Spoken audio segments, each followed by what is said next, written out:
اللهم صل على سيدنا محمد الفاتح لما أغلق وخاتم لما سبق ناصر الحق بحق وهادي إلى صراطك المستقيم وعلى آله حق قدره مقداره العظيم. بسم الله الرحمن الرحيم. صلى الله على سيدنا محمد وعلى آله وأصحابه وسلم تسليما. الحمد لله رب العالمين. أفضل صلاة وتام تسليما على سيدنا محمد وعلى آله وصحبه أجمعين.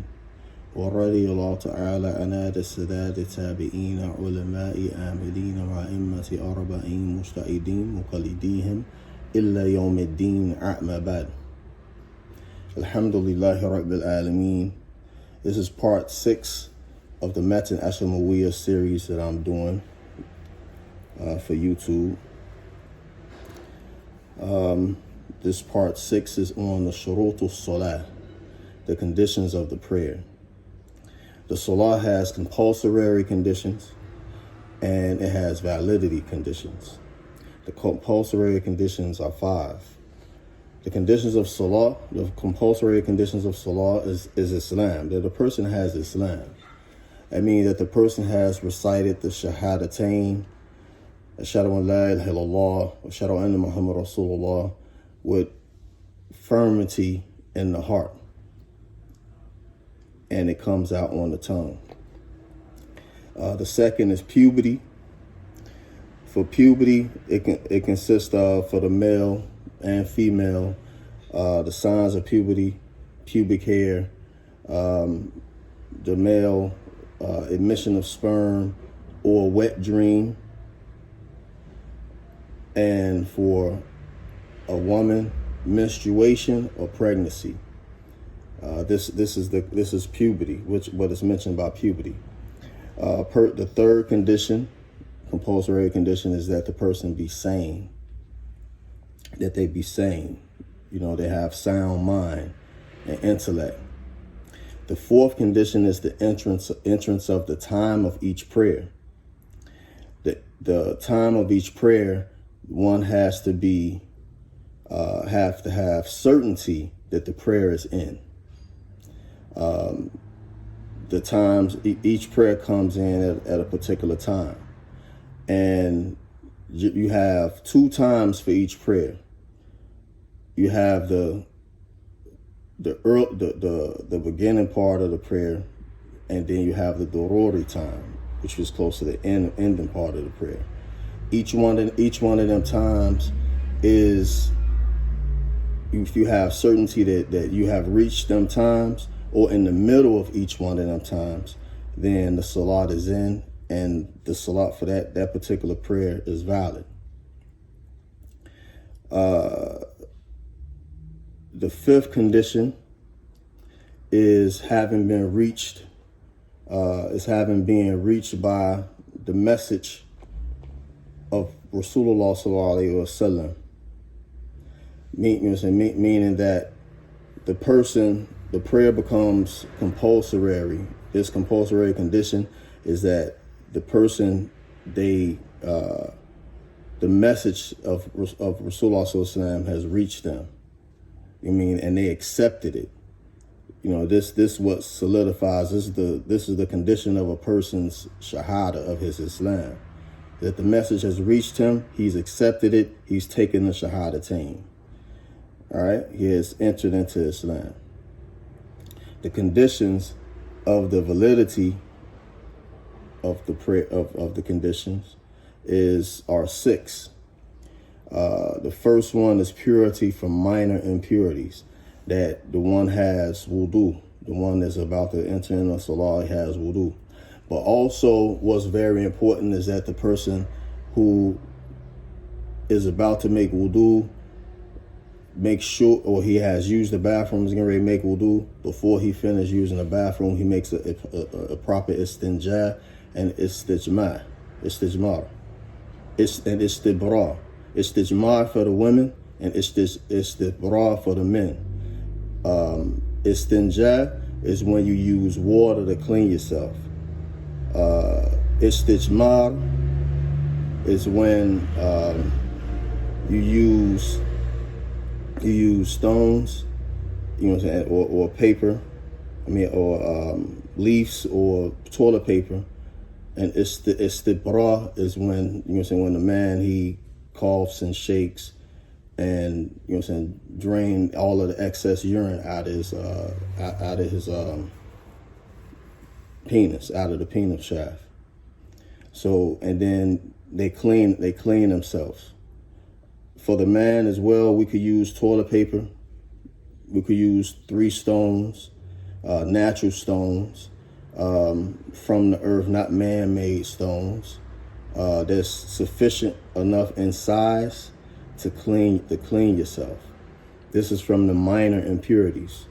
Purity from the major impurities, talking about hadith, you know what I'm saying, and junub, I mean, from acts, from sexual intercourse, or from waking from emission of sperm during a wet dream, is that you make ghusl. You purify yourself from the major impurities, and then you make wudu after the ghusl, because the wudu that you make in the ghusl is included in the ghusl. After you finish making ghusl, you have to make wudu again for the acts of ibadah. The third is facing the Qibla, the house of Allah in Mecca. Now, in the Maliki school, in Amul Ahlul Medina, the direction of if you're in the Western Hemisphere, we're in America. Well, I'm in America, Philadelphia, PA at the moment. The direction of the Qibla of the U.S. is is east, because we're in the Western Hemisphere. It's east. That's the direction of the Qibla. Whether you pray northeast or southeast or directly east, it's all in this 90-degree angle. 90 degree, you facing directly east, make a 90-degree angle with your arms.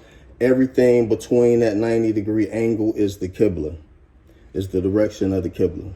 Not the shortest distance, not the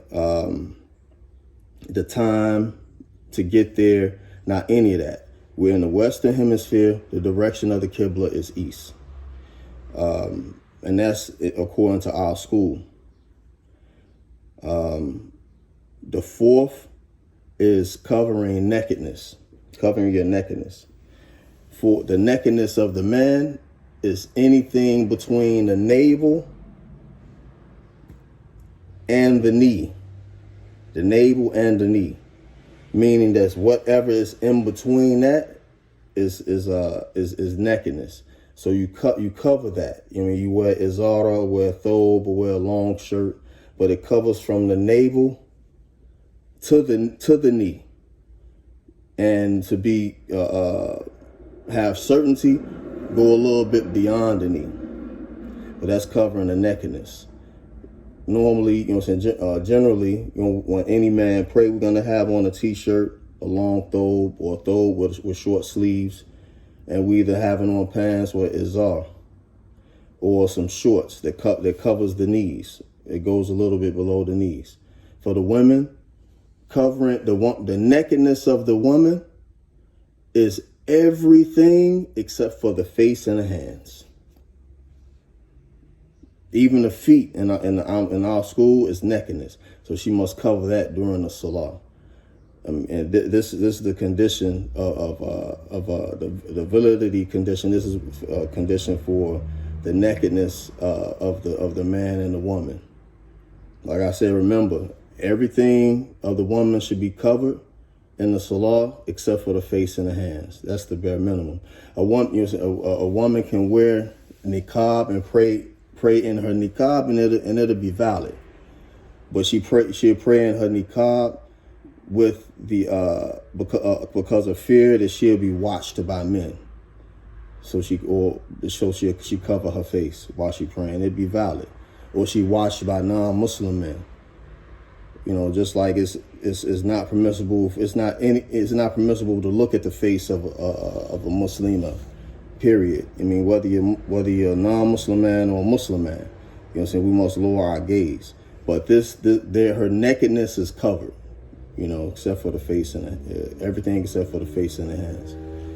You know what I'm saying? Getting into all of the perspectives of what her aura is, we're not getting into that. We're only talking about the salah. The fifth is avoiding speech. And it's not just any speech. This is speech that does not have anything to do with the salah. Anything to do with the salah.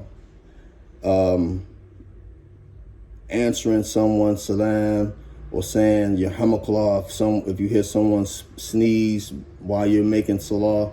You know what I'm saying? This is the speech that you avoid. Or speaking to someone, this is the speech that you avoid. And the sixth is to avoid too much unnecessary movement.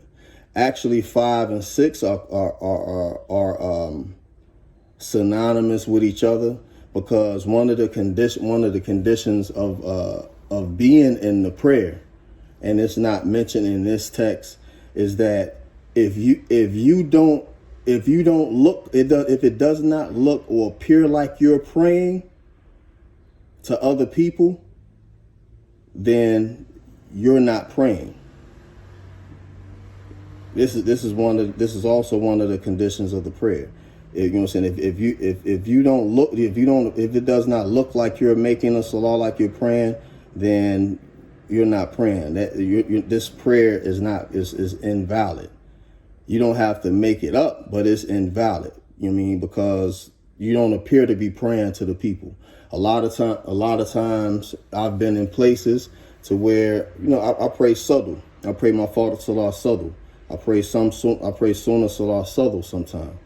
And I pray Sunnah Salah with my hands folded, Qab sometimes. But most of the time I pray Sadhu.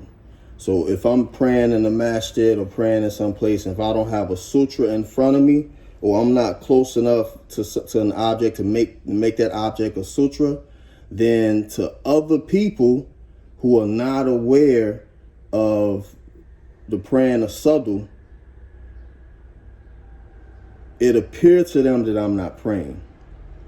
So if they cross, I have to make a gesture to stop them from trying to cross in front of me. This has happened to me sometimes. No, but this is also part of the conditions. Unnecessary movement, which is the movement that is not related to the salah. Now, mind you, you're making salah, you have an unbearable itch, and you have to scratch. Then you go to that spot, scratch it, and you finish. It's not, you scratch it until, what I'm saying, it doesn't itch anymore, or you scratch it to relieve some of the itch, and then you enter back into your salah. You know what I'm saying? You don't break the salah, but you continue with your salah. Now, if you have like 5, 6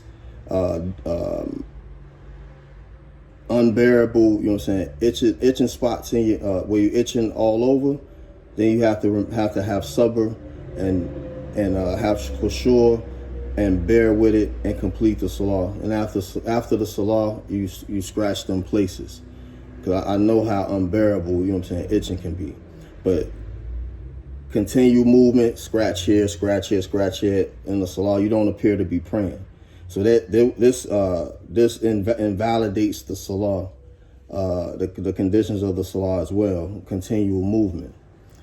So this part 6 is very short, and I'm going to conclude next week with part 7, where we go into the prayer. The prayer section is very long, and it's in sections. It's in sections. I'm only going to do the section of the salah. I'm not going to do the Salatul Jum'ah, Salatul Janazah, the Imamah. I'm not going to go into that. There's going to be other parts leading up to the conclusion of the text, which is Siyam. All right, so Subhanaka Allahumma wa bihamdika ashhadu an la ilaha illa anta astaghfiruka wa atubu ilayk. Subhana rabbika rabbil izzati amma yasifun wa salamun ala mursalin walhamdulillahi rabbil alamin. Bi rahmatika ya arhamar rahimin wa salatu wassalamu ala rasulil kareem. Ameen. Assalamu alaikum.